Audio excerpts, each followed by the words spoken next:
While we offer at DataTrack each of our services that I'll be discussing separately, today I'm going to discuss the comprehensive, which tells you everything you need to know about a horse, and then the simplified, which tells you what the breed is telling us about itself.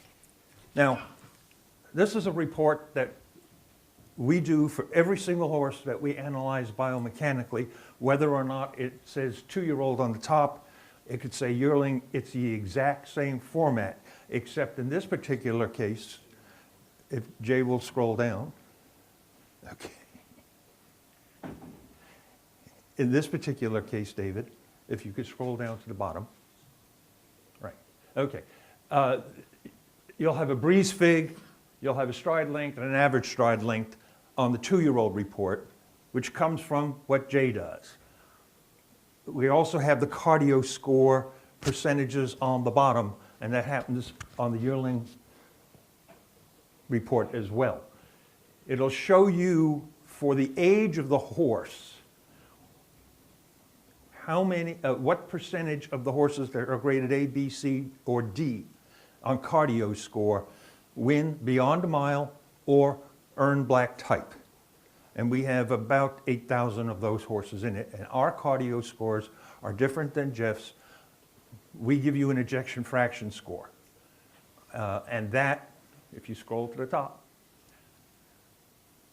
that will tell you that this particular colt who was at the May sale in Maryland of this year had a cardio score of a B, which is a 7.4 in our terminology, okay? The report itself will tell you what kind of an automobile you have and whether or not the engine, which is the cardio score, is adequate or suitable to that automobile.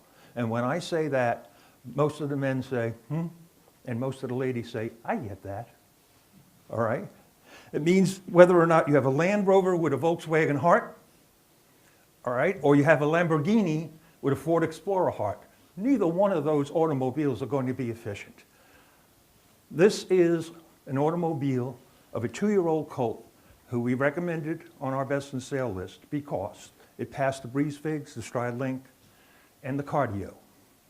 And then we measured the horse. We take 36 different hand measurements, and it comes up with a bunch of graphs that we turn into a little narrative. This is an average size colt. He's got very good biomechanics, he's got good mechanics, all right?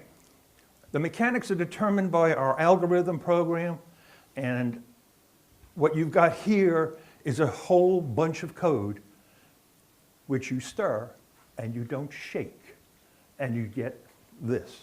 This horse has got excellent geometry. He's also got a decent length of the front legs compared to the back legs. He's a little bit off the ground at the flank. So he's a little bit like this, and his legs are a little bit like that. He might like turf a little bit better because he'll need a little time to settle, a little time to grip. We didn't mention that in this narrative because he's also so efficient all the other ways that he could run on the dirt. This particular colt came out at Saratoga in August of this year on the grass at a mile and won. His second race, he finished third in a group 3 on the turf after having been smashed all over the place at the head of the stretch. Now, if you scroll back down, okay, no, up, I'm sorry, up. All right. If, with a little red dot, okay. If the cardio score here on this particular horse was a 7.0 or a 6.9, 6.9 would be a C+. And if this little dot here on the phenotype target was here, this horse would have been a C+. And now we move on to Y. Because now what we're going to do is we're going to discuss the general and what the horses are telling us about the breed.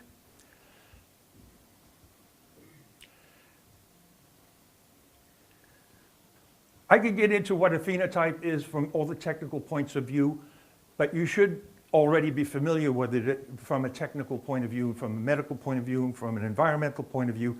A genotype plus the environment equals the phenotype. This technology that we own goes back to 1948.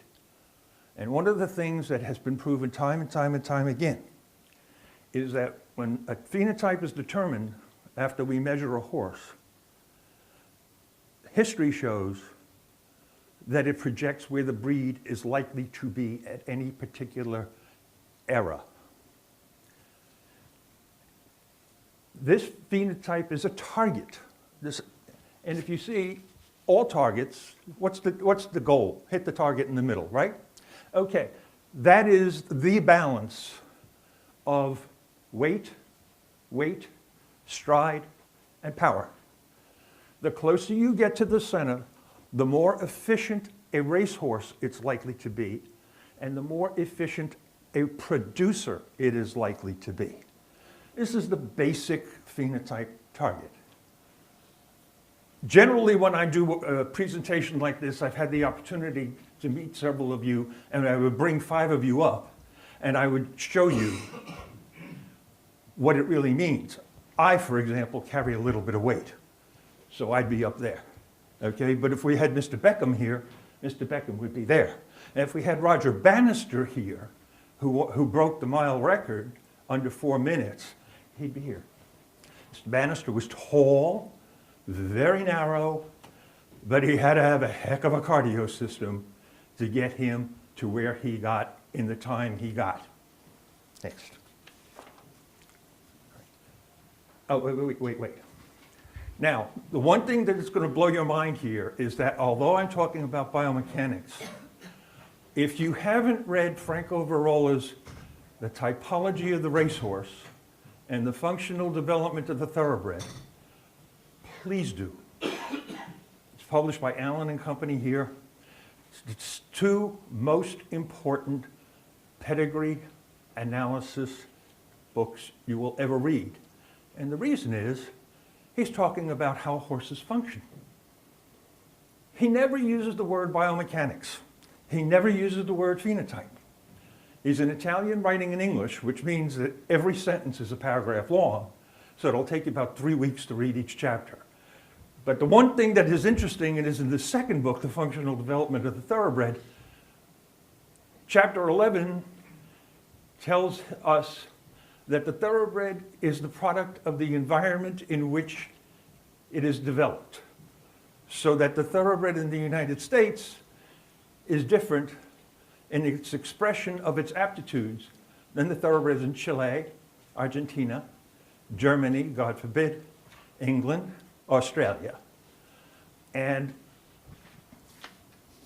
that is what we have on the phenotype target. If you're familiar with Virola, who developed dosage, which has evolved into something a little bit different, brilliant, intermediate, classic, solid, professional. That's exactly what our biomechanics boiled down to, and we didn't plan it that way. It just happened to be that way. Here are the 4 most influential stallions in North America in the past 40 years. Northern Dancer, Seattle Slew, Mr. Prospector, and suddenly Fabiano. The 3 major sire lines that dominate the United States these days are Northern Dancer, Mr. Prospector through Gone West, and now through Fabiano, and Seattle Slew through AP Indy and Tappet and those horses. When I first got into this business and was shown the phenotype target, the person who showed it to me says, "Where do you think Secretariat is?" And I said, "He's in the middle." And he said, "No, and that's why he's not a successful sire." And I said, "Why?" And he said, "Because they bred the wrong mares to him." Secretariat is a stride horse. He was not a power horse. They thought he was a power horse, so they bred long-distance mares to him and got plotters. The interesting thing about it is that he's the most influential broodmare sire of the late 20th century and early 21st century through 3 of his daughters, 2 of whom were speedballs. And the other one, Weekend Surprise, also had a good deal of speed. So what he did was he pulled the breed toward the middle by ameliorating some of the overpowering of the Mr. Prospectors and the Slews and the Northern Dancers. We find phenotypes before these horses ever touch a mare, so that we basically know what the chances are of a stallion becoming a successful progenitor based just on its phenotype. Now that's not all, it's got to go through a whole bunch of other things. But here's the way the breed has evolved in North America phenotypically since the 1970s. The winners of the Preakness, the Belmont, the Preakness, and the Kentucky Derby plotted on this chart that we measured. Some of them, died, some didn't go to studs, some went overseas before we had a chance to measure them. As you see, and we're getting back to Varola, on the economic and cultural differences between the way the breed is developed, these horses basically were starting to pull away from the center, starting to pull away from the traditional values of the breeders who used to control absolutely everything and knew everything there was to know physically about the horses that they were breeding. Next. In the 1980s,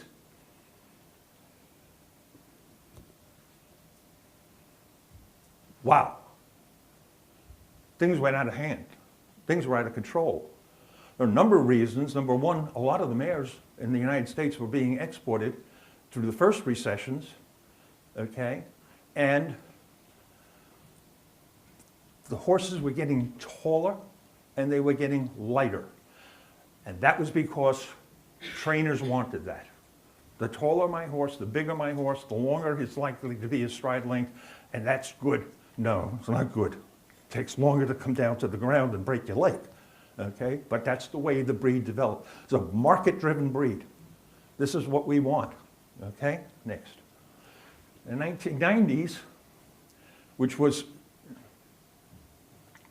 Stormcat's, what you might call reign, or the beginning of it, he was just an unbelievable power horse. He's the first, he and Danzig are the only power horse sires that established lines in the past 50 years. And they pulled a lot of the resulting classic winners into the lightly made and into the power side of the phenotype. And now the 2000. Now this goes through 2010.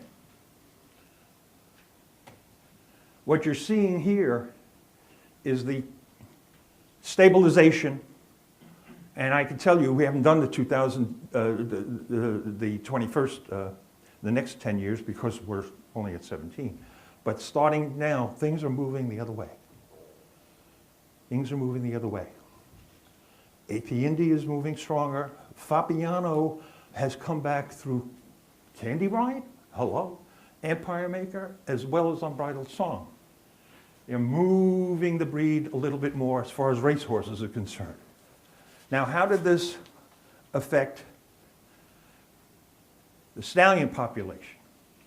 Here are the leading sires, the phenotypes of the leading sires of the 1970s. Straight out of the 50s, straight out of the 60s.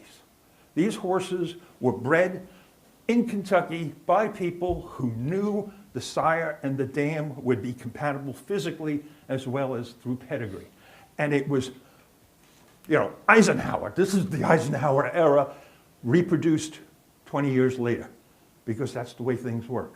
Next.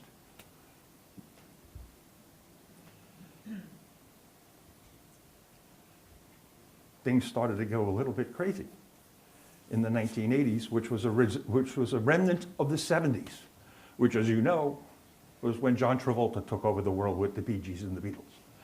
Okay? So things were going a little bit, hello, what's going on here? It's getting a little bit diffused. Next.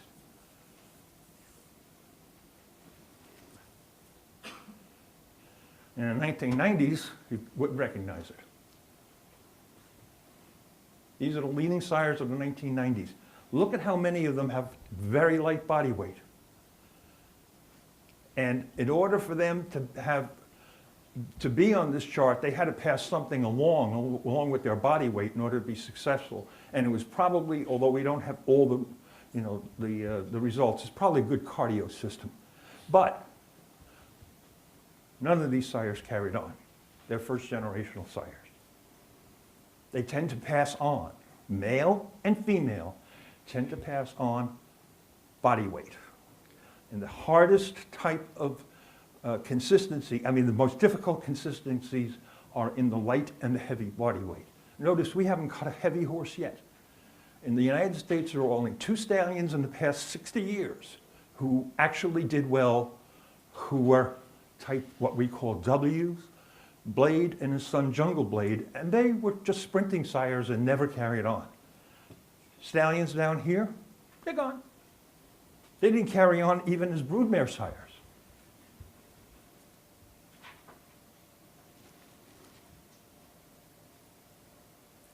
Now you're seeing what's happening is that they're moving closer to the target. They're moving closer towards balance. This was the leading sires through 2009, and I can practically guarantee you that when we get to 2020, it'll be moving back. There's a stability that's coming back to the development of the. So, everything old is new again. There you go. Cheers.